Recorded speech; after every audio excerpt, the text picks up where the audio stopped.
Hello and welcome to Superintendents Corner. I'm your host, Marnie Ryan. Today I have the wonderful opportunity of getting to speak with our superintendent of USD 305, Mr. Bill Hall. Hello, Bill. How are you? Hello, Marnie. How are you today? I'm good. It's always good when you come by the studio. I appreciate you inviting me back. I tell you, we have some exciting news to talk about with USD 305. I know. You guys always have something going on. I mean, like always positive, always moving in a forward direction, and I'm very encouraged. Well, I'll tell you what, we have great leadership, beginning with the Board of Education, but I tell you what, we just have outstanding people associated with 305. You know, from our leadership to our teachers and great kids. I mean, I just can't say enough about the school system. And I know I have a little bias because I have a kiddo in 305, and she just, every year, it doesn't matter what teacher, it's always her favorite teacher that year, and she always this year she wants to be a 4th grade teacher when she grows up. Last year it was a 3rd grade teacher. So that says so much about the staff at 305, and your teachers and so forth. And I've never heard anything negative about any of the teachers at 305. And how can you say that? I mean, that's awesome. Well, I appreciate that, Marnie, and that's something that's great for you to share that as well over the air, because I think our teachers need to hear that, because they don't often get that very often. But I tell you, we do have great teachers, and as far as your daughter's concerned, in a few years we need to kind of recruit her. So yes, exactly. Kieran. Let her be employable. There you go. So, well, hey, well, I know that this has been a big year for 305. We've had a lot of good stuff passing, and I have a great question for you. Okay, and sometimes you got to maybe explain it to me like I may be in 4th grade, but tell me, how did we end up with our 2.7 mill levy decrease after, is it 110 million bond, is that correct? $110.7 million bond issue. How did that happen? That's a great question, Martin. I tell you what, I'm out and I'm visiting with different groups now and different site councils, and I share this information with them, and I've been involved, this is my 33rd year in education. I've been involved in a number of different bond issues. And this is the first time where the voters have approved a bond issue and actually experienced a tax decrease, which is it's amazing, especially a bond issue the size of this one is $110.7 million. And the long and short of it, it can become very complicated very quickly. But the reality of it is that when we first came out about a year ago, we started talking to our folks about a bond issue and talked about the needs within, the need for all-day kindergarten and the structural issues at South High and the upgrades necessary at Central and school safety and security. Those needs really resonated with our patrons and with our parents. But then we started talking the finances, and at that point in time, we were looking at about a 4.7 mil increase. And so that's kind of where we were. We were looking at about 4.5% interest rate at that time. Well, interest rates started going down, and all of a sudden that mill increase went from 4.7 to about 2.25. So it's still going to be an increase after the bonds were passed. But what happened really that made the difference was this last legislative session, right toward the very end of the legislative session, the Kansas Supreme Court ruled on a lawsuit, the school finance lawsuit, basically saying that the state of Kansas was required to go back and put dollars into the equitability formula in the schools, in all of the Kansas schools. And for us, that was the local option budget. And the way that works is the more dollars that the state puts in on that end, the fewer dollars that are taxed by our local taxpayers. So with that infusion of dollars that went into the bond issue, that lowered our mill levy about 5 more mills. And so the net effect of that is we had a $110.7 million bond issue, and everyone's taxes went down about 2.7 mills. It was amazing. It just, the stars aligned just perfectly. One of the things when we had a promotional campaign last year and the folks went out and the motto of the campaign was "Now's the time." Now absolutely was the time. It was the best time for this. It's best for our taxpayers, and absolutely it's the best time for our kids. That is so wonderful, and you could not have planned that better. Oh no, not at all. It's just phenomenal. And now we can move forward. We have some exciting things happen for the school system, and I often share this, that I do believe that no program, no initiative, no event will have as important an impact on this school system, as significant an impact on the school system in the next 30 or 40 or 50 years other than the passage of this bond issue. It's that important to our school system moving forward. And even in other programs that we have here at Access TV, we've had some young people come on. We have a show called The Scene of Saline County. Right. We had a bunch of youth, high school students from, Salina Central, Salina South, and so forth. And they talked about, the importance of this happening and how it affects them and their learning. And it's just so cool that young people, they get it. They're fully aware and they're behind it. And not just because their parents have said it or they've heard administrators talk about it. I mean, it's really a reality, and it's just so cool that that translates down to the younger generation. That's pretty awesome. It truly is. I mean, I have the opportunity when I go out in schools, I visit with students, elementary students and middle school students and high school students. And our elementary students, they understand the impact that's going to happen when they get to middle school as well as when they get to high school. The middle school students, I mean, they're already counting the years. They're thinking, I'm an 8th grader. Gosh, by the time I'm a senior, I will be able to experience all the great things that are going to be happening at our 2 high schools. And Definitely. so they understand that. Even the kids that are in high school right now, they're kind of looking back saying, I'll come back and I'll see what's happened. But as an alumni of either South High or as an alumni of Central High, this is extremely important to our school system, our community for many, many years. So even our high school kids who may not personally experience it see the importance of it. So it is going to be critically important. Definitely. So right now, today, where are we at concerning the bond issue? Like, what's happening? Right. What is, on down the line as far as slated for this project? I appreciate you asking that, Marna, because right now, the appearance would be that there's not much going on, that there's somewhat of a lull. The bond issue was passed on April 8th. So here we are, about 5-6 months down the road, and so folks might be thinking, what's happening with the bond issue? But there's actually a lot of things that are going on in the background.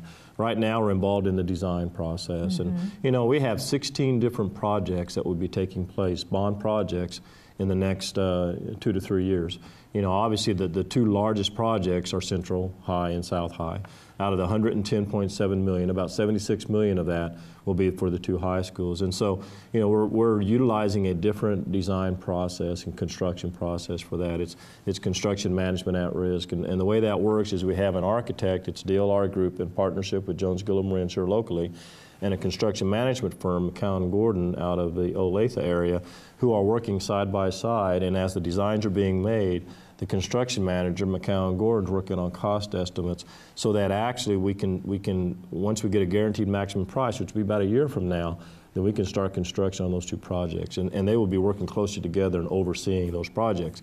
Now, all the other projects are more, more traditional design, bid, build, and we're utilizing all local architects for those. And it is extremely important to the Board of Education, not just from the design standpoint, but when it comes to actually bidding these projects and getting contractors, that we get as many local contractors involved as possible, and architects.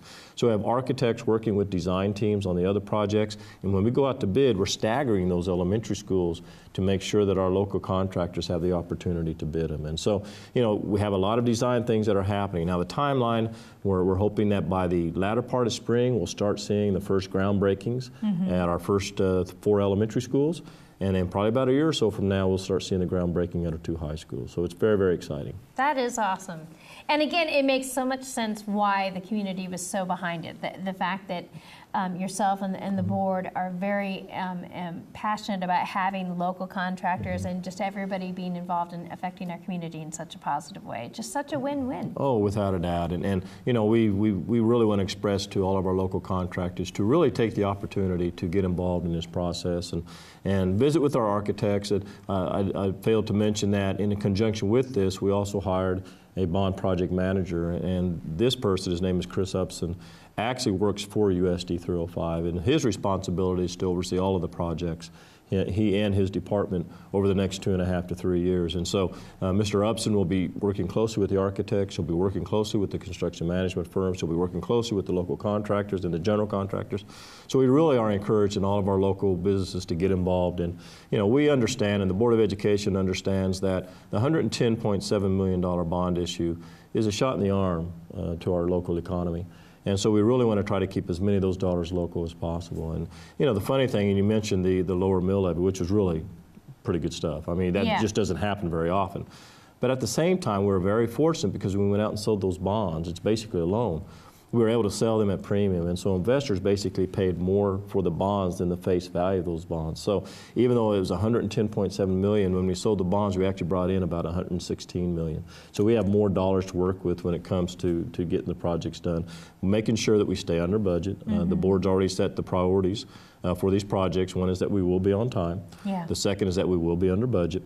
And the third is that we will have quality facilities. And that means that we will have facilities that will stand the test of time, facilities that will be aesthetically pleasing, and facilities that will meet the needs of all of our students, and it'll be quality facilities. And so with that, we also want to be very, very transparent with what we're doing, and which is part of the reason I appreciate you inviting me on your show. Yeah, and again, when I first moved here, my my daughter was an infant and wasn't in 305, and it was always cool to hear, tape the 305 school board meetings and hear about all the happenings, but to actually have a student in 305, USD 305, it's not just because, it's my job to have you on the program. I know firsthand what a great asset, our school district is, and what a strong impact it has on our community and our students. And so, and also too, I do know some board members as well. So, hey, so I mean, it's just cool to just see the community come together and everybody to be so passionate. If I had to describe the USD 305 administrators that I know and the school board members and the teachers, everybody is so passionate. And the vision seems to be clear, and that's very encouraging. As a community member, as a parent, that's a very positive, and to me, it's very apparent. Well, and I appreciate that, Marna, because the mission and the vision of our school system is to provide opportunities for all children, irrespective of their background, their personal situations. All students deserve an equitable opportunity for success, and that's what we're all about. And so what's exciting about this is that we're moving forward as a school system. We have so many excellent things, innovative programs on behalf of students that we're implementing that will make a tremendous difference for now, many, many years to come. My goodness, we just recently implemented a one-to-one Chromebook initiative. I was on your program last year. I know some kiddos that have the Chromebooks. Yes. Love them. And, my gosh, they just love them. They just say it's so awesome. Well, when you talk about integrating digital technology with education, I mean, what better way to do that, And yes. The students are utilizing them in classes. We have teachers who are integrating them with instruction. The students can utilize those for research. They can utilize those working on the cloud to get work done. And we're moving closer toward a paperless environment. We're not there yet. But I do believe, that's the direction that we're moving. I think at some point in time we're looking at digital textbooks, and we have copies of hard copy textbooks, but we're still moving toward the digital world. But the kids that I visit with are very, very appreciative and excited about the opportunity to have the one-to-one program. Definitely. So, and in addition to that, tell me about all-day kindergarten, because that's something that's coming up. It's exciting. And as I go out and I visit with site councils and visit with community groups, I can when I start talking about all-day kindergarten, and folks are interested, when will this happen? Because when I'm visiting with young parents, and then I kind of tell them, well, we're kind of looking at this date, I can see them computing the numbers, like, okay, I see 2-year-old, I think we can get in just under the wire. Actually, we're looking at the school year 2016-17 as the goal for implementing all-day kindergarten. And that's kind of interesting because, right now we're staggering our elementary schools. So the first 4 elementary schools that are in the design phase right now are Coronado, Cottonwood, Oakdale, and Meadowlark. And so they're starting the design process. And then the other 4 elementary schools will be starting their design process in the spring. And now, the first 4 elementary schools, they should be finished about the spring of 2016. That will give us time to move into those classrooms. We'll be ready to go by August of 16, but the second 4 elementary schools won't be finished yet. So our plan is on the second 4 elementary schools that we will find the necessary space to do all-day kindergarten temporarily. When those schools are finished later that year, then we'll go ahead and move those students into those classrooms at that time. So the plan still is that we will implement all-day kindergarten in August of 2016. And so I know there are a lot of parents out there with little children who are very, very excited to hear that. And I shared this last year when I was on your program, but the research absolutely fully supports the need for all-day kindergarten. When you start talking developmentally readiness for students as they enter the first grade, it's tremendously important that we give our students, especially our little ones, that additional time as they kind of get ready for school. And it really helps level the playing field as well, because as I shared, we have a lot of our children who don't have the opportunity to have formal schooling until they get to kindergarten. And so when they come to our kindergarten classroom for the first time, oftentimes that's the first time they've been in any one of our schools. So this will allow us to have additional time in kindergarten to help those students as they prepare for the first grade. So we're excited about that. Boys and girls, can you say hi to Mr. Hall? Can you wave to him? Hi. Good morning, boys and girls. Are you all having a good first day of school? Yeah. My gosh, you're all moving from kindergarten to first grade, right? Yeah. Wow, that's really important. You guys are doing really well. Did you have a good summer? Did you? You ready for a good school year? Yeah. You're going to learn a lot, right? Awesome. Mr. Hall, these first graders on their very first day of Vermont, they have walked so well in the hallway that they even have their very first Dairy Queen coupon already. Are you kidding me? No, I think their kindergarten teachers did a fantastic job teaching them how to walk in the hallway and how to sit quietly. That is They're so so good cool. already. That is so So cool. proud of their hard work That means already. You guys are like almost like you're like big people. You've learned a lot already, haven't you? Really good. And every day you keep learning as much as you can, okay? Now, I'll come back and I'll see you from time to time because I'm going to check in, make sure things are going okay. So don't be afraid to say hi to me or whatever when I stop in. And do you know what my job is? Do you know what I do? People safe? What's that?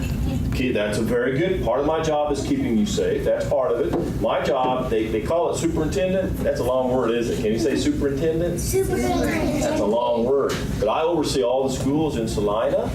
And so part of that's Oakdale. And so I come here to make sure that you have everything that you need to learn a lot and be successful, and that your teachers have everything that they need too. So I'll step in from time to time. But don't be afraid to say hi if you see me, okay?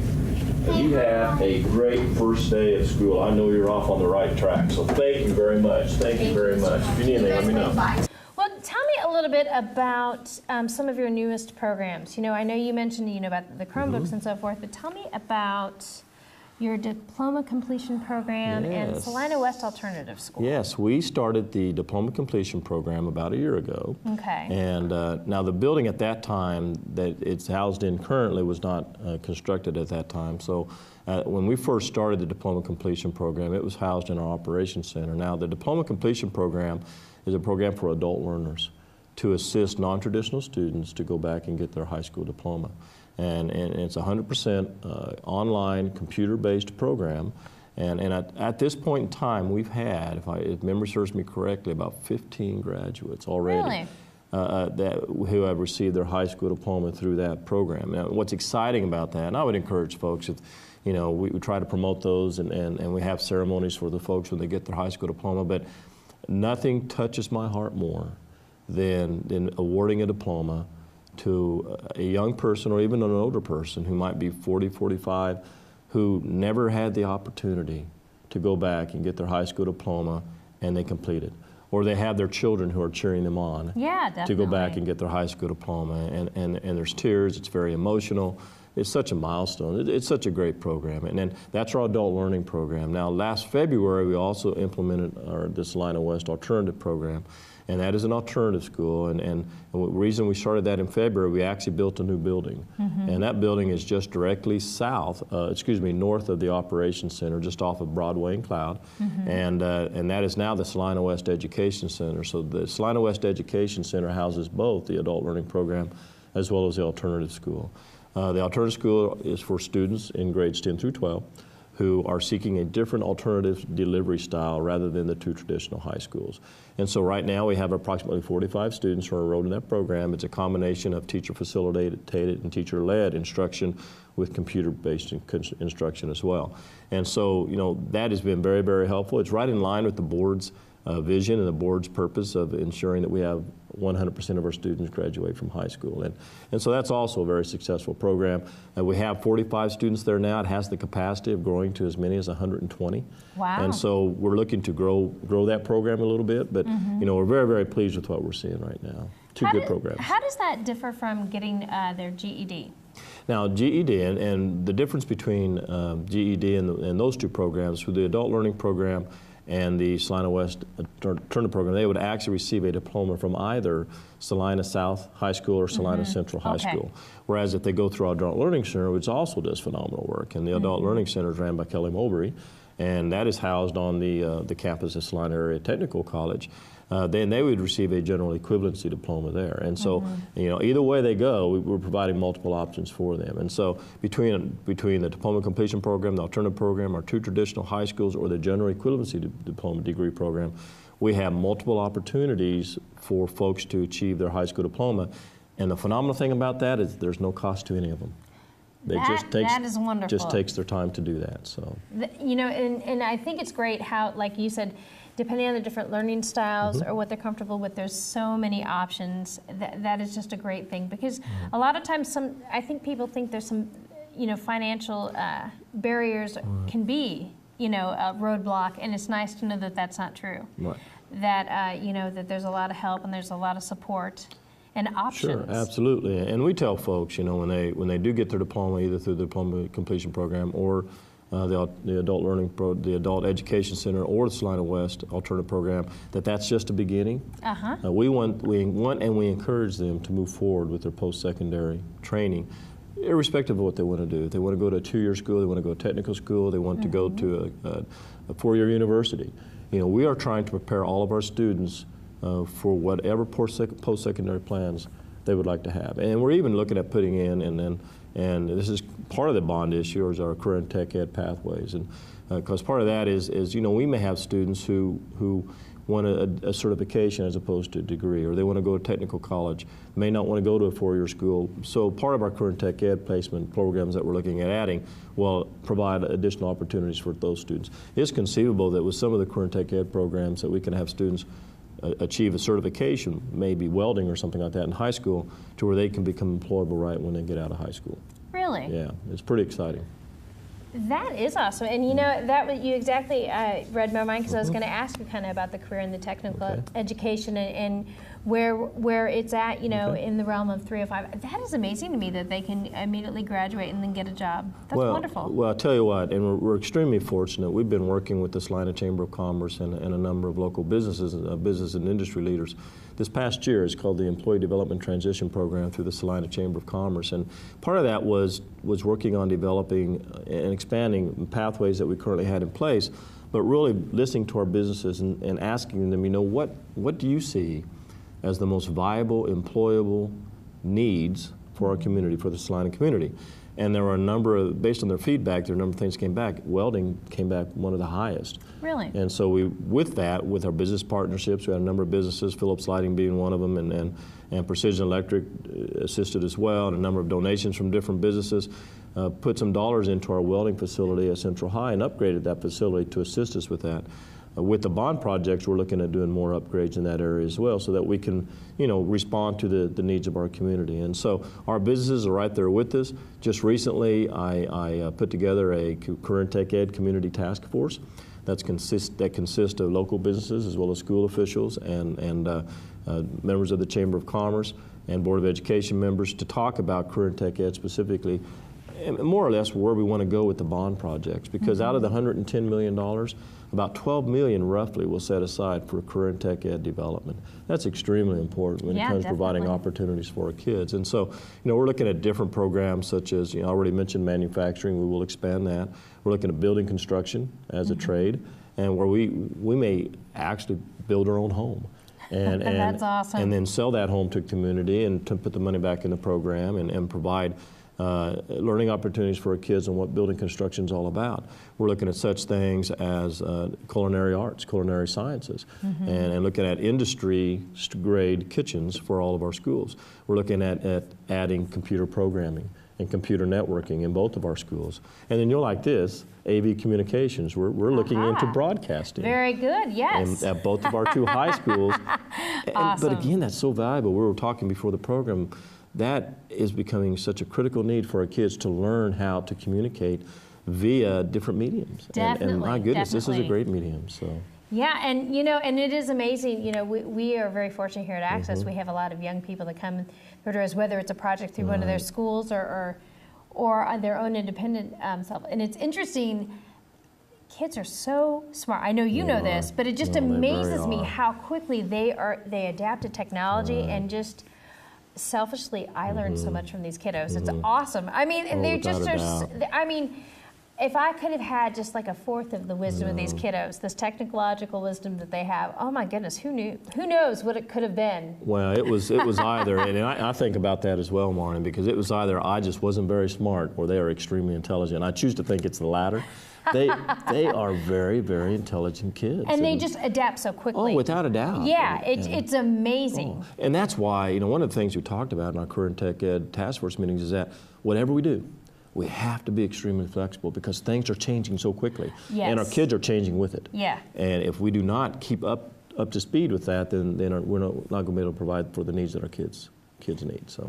Well, and again, I had mentioned earlier that when we did have the wonderful opportunity of having some young people from USD 305, both Salina Central and Salina South, come on the program, and again, just such great kids, very smart, very bright, very considerate, just very well spoken, very passionate about their education, about Salina and their schools. And, in my opinion, for what it's worth, you just can't fake that, you know? And it's just it's such a true testament, in my opinion, of what USD 305 is doing and what the educators are doing and the administrators and yourself to just really go that extra level with our kids, and you're just so planting seeds, and we're seeing the fruits of that, and that's awesome.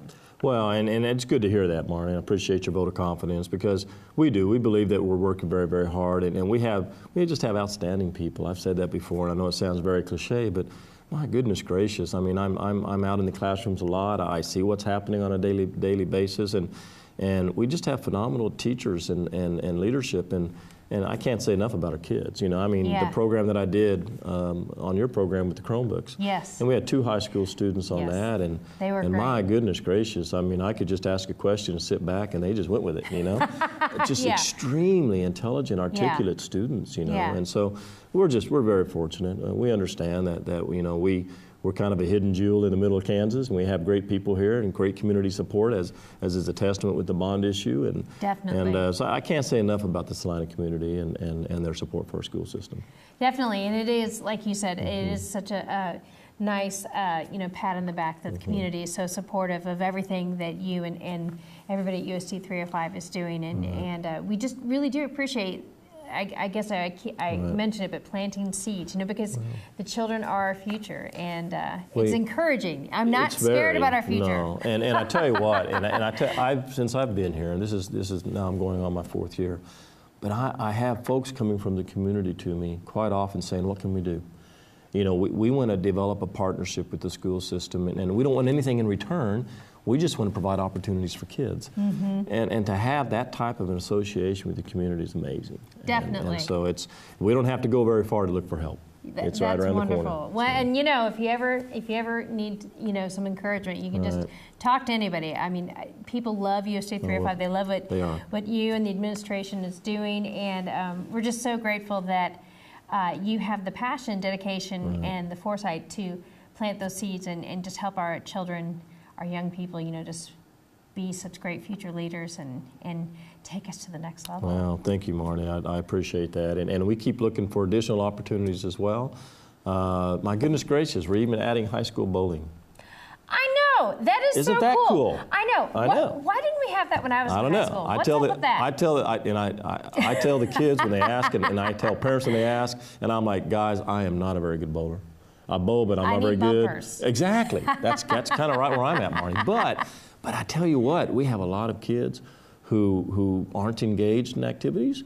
This will engage some of our kids who aren't. Definitely, and it's physical. Yeah, absolutely. It's so cool. It's going to be great. I'm looking forward to it. Now, is that currently implemented, or is that coming down the road? It's implemented. Actually, we have tryouts in November and December. Both of our schools will have roughly 25 to 30 athletes, bowlers, boys and girls, at each school, and then we have tryouts in November. We have such a good partnership with our local bowling alley, and Mark Martin's been unbelievably supportive of this, and so he's working with making the bowling alley available to students not only during practice but up to leading to this.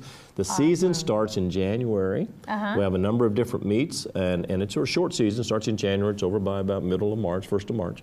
So it's a short season, but I tell you what, I am looking forward to the first competition of bowling. And I don't have a bowling shirt, but I'm sure I could get one. But I'm going to be there. I'm going to watch them because I tell you what, it's exciting that we can just give kids that additional opportunity. That is so cool. Had there been bowling when I was in high school, my goodness. Were you a bowler? No, but I No? would have been. I would have given Right. it a whirl because, I'm not very athletic, but that would have been Right. something, for me to just, take that ball and hit pins. Right. And I wasn't, I did it, and my father was very, very good at it. Mine too. Right, It and translates he to did me. the weekly bowling league, and he was very, very good. So I just kind of like picked up on what he did, except I'm not near as good. I just kind of make sure it stays in the lane, But I tell you what, we have students, and I've been at the bowling now, and I watch. We have some kids very talented. That's so but cool, though. And it again, is. because that just is such a compliment to you and the administration at 305, because not everybody is a football player, not everybody's a cheerleader, That's not right. everybody's interested in band, and that's just such a great avenue to show that, hey, we care about you, we want Without a you doubt. to go outside of the box and just expand your knowledge, and it's physical activity. Correct. Wow. I don't know. I'm always impressed. I can never say, I repeat all the time, but thank every you. time you come on the program, I just feel the need to say that. It's so true. It's a good school system, and I Yes. tell you, we're student focused. Yes, and that's very what we much. pride ourselves in. And we'll try anything once if it's good for kids. That's so You cool. bet. Well, I'm always sad when we have to wrap it up. I always feel like you just got here and we just started talking. I enjoy but visiting with you. I enjoy you, and you got to come back. Invite me again. Of course, and you guys always have so much going on, and we love learning about everything you guys are doing. This is the Superintendent's Corner. It is the Superintendent's All right, Corner, well. and Invite me back. I'll be happy to come back. yes, Okay. I will hold you to that. I'll be here. Thank you, Marnie. Appreciate it. Thank you so bet. much, and thank you so much for watching.